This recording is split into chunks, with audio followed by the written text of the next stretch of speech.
Dear students, आप लोगों ने लास्ट क्लास में एजएमआर के यूजेस सीखे और आज चलिए हम लोग सीनियर स्टूडेंट्स के लिए कुछ सेंटेंसेस की प्रैक्टिस करेंगे। ध्यान देना बेटा, ये सेंटेंसेस उन बच्चों के लिए है जिन्होंने इनके यूजेस एजएमआर आदि के यूजेस ठीक तरह से समझ लिए हैं, ठीक है। और जूनियर बच्चों के लिए सेंटेंसेस अलग से फिर से दिए जाएंगे। अभी सीनियर बच्चे प्रैक्टिस करेंगे।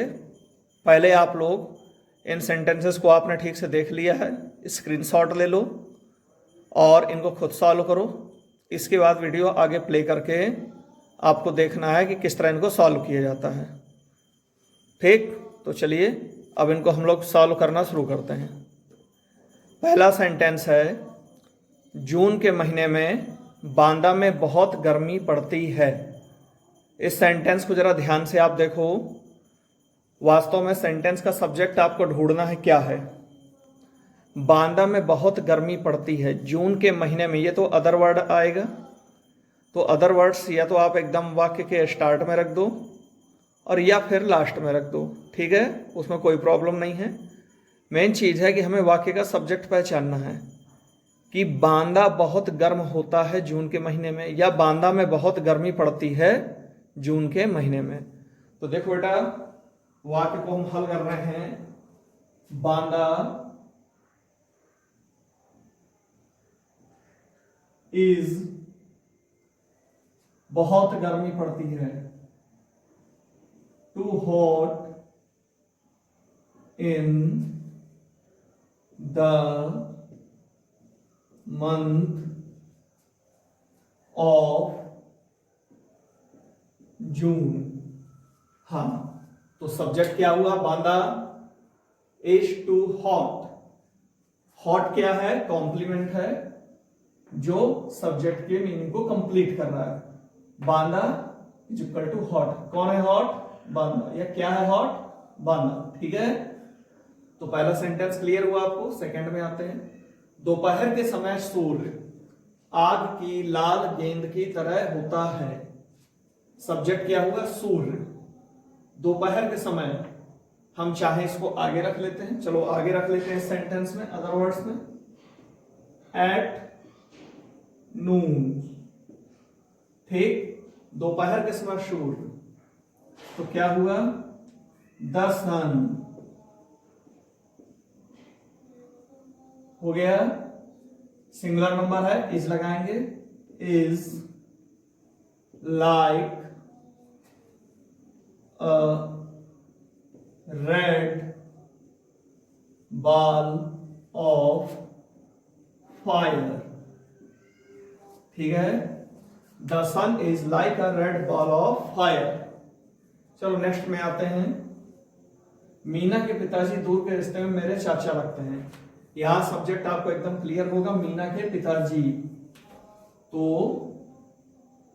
मीनाज फादर। ये तो एकदम क्लियर बेटा कि फादर है, सब्जेक्ट है, सिंगुलर नंबर है, तो आप इज लगाओगे। Meena's father is. कौन है, दूर के रिश्ते में मेरे चाचा, is my distant uncle, okay. कौन है डिस्टेंट अंकल, मीनास फादर, ठीक है बेटा। ध्यान देना, कॉम्प्लीमेंट वो जो सब्जेक्ट की मीनिंग को कंप्लीट करे। ऑब्जेक्ट की जगह रखा हुआ सब्जेक्ट के बारे में बात करने वाला कॉम्प्लीमेंट होगा। ये क्या है, वास्तव में सब्जेक्ट कॉम्प्लीमेंट है जो सब्जेक्ट की ओर इशारा कर रहा है। तो जो सब्जेक्ट की मीनिंग को कंप्लीट कर दे, ये सब्जेक्ट कॉम्प्लीमेंट, ठीक है। आपकी सफलता खबर सुनने के लिए मैं बहुत उत्सुक हूं। I am very anxious, I'm very anxious to hear the news of your success. I am very anxious to hear the news of your success। ठीक है बच्चों, ये सेंटेंसेस आपको क्लियर हुए। चलिए इसके बाद आगे के सेंटेंसेस की ओर चलते हैं। इन दोनों सेंटेंसेस को भी पहले आप स्क्रीनशॉट लेकर वीडियो को रोक दो और इनको सॉल्व करो, फिर इसके बाद हम लोग आगे बढ़ते हैं, ठीक है। तो आइए फिफ्थ सेंटेंस को देखते हैं। या तो मोहन या सोहन बाहर दरवाजे पर है। जरा नोटिस करना बेटा, इसमें सब्जेक्ट क्या है, या मोहन है या सोहन है। कन्फर्म है दोनों तो नहीं है, कोई एक ही होगा। जब कोई एक होगा तो जाहिर सी बात है हमारा सब्जेक्ट सिंगुलर है, ठीक है। तो आइए इसको हल करते हैं।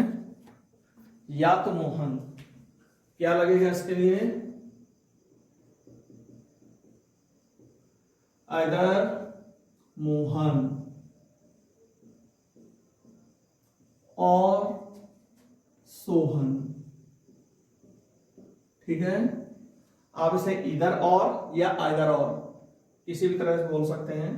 तो आइदर मोहन और सोहन, ठीक। या मोहन है या सोहन है, यानी कोई एक ही है। जब एक ही है तो दोनों में हम क्या करेंगे, किसी एक के हिसाब से वर्ब हमारी सिंगुलर आएगी। आइदर मोहन और सोहन इज, कहाँ है, बाहर दरवाजे पर है। अब जरा नोटिस कीजिए, बाहर दरवाजे पर है तो दरवाजे को तोड़कर उसके ऊपर खड़ा नहीं है, दरवाजे पर, देहरी पर या उसके पास ही होगा। तो हम यहां क्या लगाने जा रहे हैं, is eight the door out side, ठीक है। यहां पर आप ऑन नहीं लगाने जा रहे हो, क्यों बेटा, ऑन का मतलब होता है वो दरवाजे के ऊपर ऐसे चढ़कर बैठा हुआ है, या दरवाजा निकाल कर रख दिया तो उसके ऊपर खड़ा है। तो दरवाजे के ऊपर नहीं है, बल्कि आपका दरवाजा है उसके ठीक बाहर खड़ा हुआ है। और यहां पर हमने आउटसाइड वर्ड का यूज किया, ध्यान देना बेटा। जैसे सपोज कर लो ये हमारी दीवार है, ये दरवाजा है, ठीक है। तो ये हमारा बाहर का हिस्सा है, यहां पर खड़ा हुआ है व्यक्ति, ठीक। तो क्या है, बाहर खड़ा हुआ है, साइड। ये दीवार हमारी हो गई साइड, साइड के ठीक बाहर होगा। बेल उसने दवाई रिंग आपकी, तो क्या हुआ, साइड के ठीक बाहर है आउटसाइड, और साइड के ठीक अंदर क्या हुआ, इनसाइड। पूरी तरह से बाहर आउट, पूरी तरह से अंदर इन, यानी दीवार आपकी या दरवाजा आपका क्या है, साइड। साइड के इधर आउटसाइड, साइड के उधर इनसाइड, इसलिए हम क्या यूज करेंगे, आउटसाइड।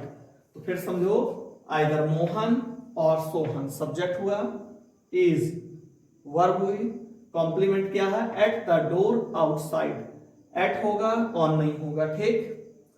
और आउटसाइड बाहर की ओर, यानी दीवार की साइड के ठीक बाहर की ओर। क्लियर। चलो नेक्स्ट सेंटेंस में आते हैं। क्या इस भूल के लिए आप दोनों ही उत्तरदायी नहीं हैं। अब यहां आप नोटिस करिए, आप दोनों यानी सिंगुलर नहीं है, प्लूरल। और दूसरी बात क्या है, क्या से स्टार्ट हुआ है, ठीक है। तो यानी आप दोनों, यानी both of you. Both of you के हिसाब से आप क्या लगाने जा रहे हो, verb are. Are both of you not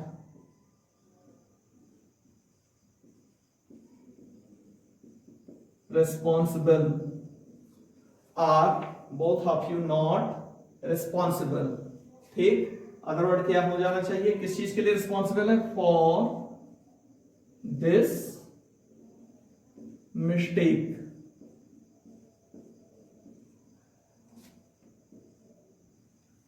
I hope बेटा आप लोगों को समझ में आया होगा कि इस लेवल के सेंटेंसेस आप कैसे सॉल्व करोगे, ठीक है। क्योंकि आप जब आगे जाओगे, कॉम्पिटिटिव लेवल पर जाओगे, तो वहां पर आपको डायरेक्ट इंग्लिश टू इंग्लिश ही सारे सेंटेंसेस समझने होंगे। फिर वहां इतना समय नहीं होगा कि पहले आप उसकी हिंदी निकालो फिर इंग्लिश करो, ठीक है। इसलिए इनको ध्यान से समझते हुए चलेंगे, ठीक है बेटा। आप लोगों को इस स्टूडेंट लाइफ में सारे सेंटेंसेस या सारे मेथड, सारी चीजें अच्छे समझ लेना चाहिए, क्योंकि आगे चलकर आपकी स्पीड इतनी ज्यादा हो जाने वाली है कि आपको डायरेक्ट इंग्लिश में ही सबको सॉल्व करना है। हाँ, पढ़ाई के लिए, स्टडी के लिए मैं बेस्ट तरीका मानता हूँ कि आप उस भाषा में, उस लैंग्वेज में पढ़ाई करो जिसको आप अच्छी तरह समझ सकते हो। इंग्लिश मीडियम हो या हिंदी मीडियम, इससे कोई फर्क नहीं पड़ता है, लेकिन जिस लैंग्वेज को आप बहुत इजीली अच्छे से समझ सकते हो उस पर ही आप कोई चीज़ समझ पाओगे। मान लेते हैं कि आपने इंग्लिश मीडियम पढ़ाई की है लेकिन आप इंग्लिश समझ नहीं पाते, ओनली रटते रहते हो, तो उस पढ़ाई का कोई मतलब नहीं है, आगे जाकर कंपटीशन में आप फेल हो जाओगे। लेकिन एक स्टूडेंट है जो हिंदी मीडियम पढ़ाई कर रहा है और सारे सब्जेक्ट पढ़ रहा है, अच्छे से समझ रहा है, और हिंदी के माध्यम से उसने इंग्लिश को भी अच्छे से समझ लिया है, तो उसकी इंग्लिश भी अच्छी होगी, हिंदी भी अच्छी होगी, और आगे चलकर वो सब कुछ क्लियर कर लेगा। हाँ, कई बच्चे ये सोचा करते हैं कि यदि हम हिंदी माध्यम में रहेंगे तो इंग्लिश नहीं आएगी। ऐसा नहीं होता बेटा। आप सीढ़ी चढ़ते हो तो हिंदी आपने एक सीढ़ी की तरह यूज की, अगली सीढ़ी में आप जाते हो, पिछली सीढ़ी अपने आप छूट ही जाती है, ठीक है ना। तो पिछली सीढ़ी को छोड़कर आप अगली सीढ़ी पर बढ़ते जाते हो, तो प्रैक्टिस करते करते एक समय ऐसा आ जाता है कि आपको उसकी जरूरत ही नहीं रह जाती है। मैंने बोला एप्पल या डॉग या कैट, क्या उसकी हिंदी मीनिंग आपको सोचना पड़ती है? नहीं सोचना पड़ती है, डायरेक्ट आप उस चीज के बारे में कल्पना कर लेते हो, एज्यूम कर लेते हो। ठीक यही चीज होती है जब आप रेगुलर प्रैक्टिस करते हो बेटा, समझे। रेगुलर प्रैक्टिस करते हैं वो, तो धीरे धीरे सारी चीजें अपने आप क्लियर होने लगती हैं। आप अगली सीढ़ी में चढ़ते जाते हो, पिछली सीढ़ी छोड़ते जाते हो, लेकिन ध्यान दो, ऊपर वाली सीढ़ी पर जाने के लिए आपको नीचे वाली सीढ़ी पर कदम रखना होता है। ठीक इसी तरह इंग्लिश को भी अच्छी तरह से समझने के लिए आपको पहले अपनी मातृभाषा में ही पढ़ना होगा। जिस भाषा को आप अच्छे समझ सकते हो उस पर ही पढ़ाई करोगे तो आपको ज़्यादा अच्छे समझ में आएगी। हाँ, बाकी इंग्लिश स्पीकिंग या कोई भी अन्य लैंग्वेज आप वेरी इजीली सीख सकते हो, कोई दिक्कत नहीं है। बस रेगुलर चलते रहो, रेगुलर चलते रहो, और मन से नहीं हारना है, लगे रहना है, कामयाबी जरूर मिलेगी। और आप देखोगे बड़ी बड़ी सफलताएं पाने वालों में गवर्नमेंट स्कूल्स के बच्चे हैं, बहुत कामयाब हुए हैं। इससे कोई फर्क नहीं पड़ता आप कहाँ पढ़े हो।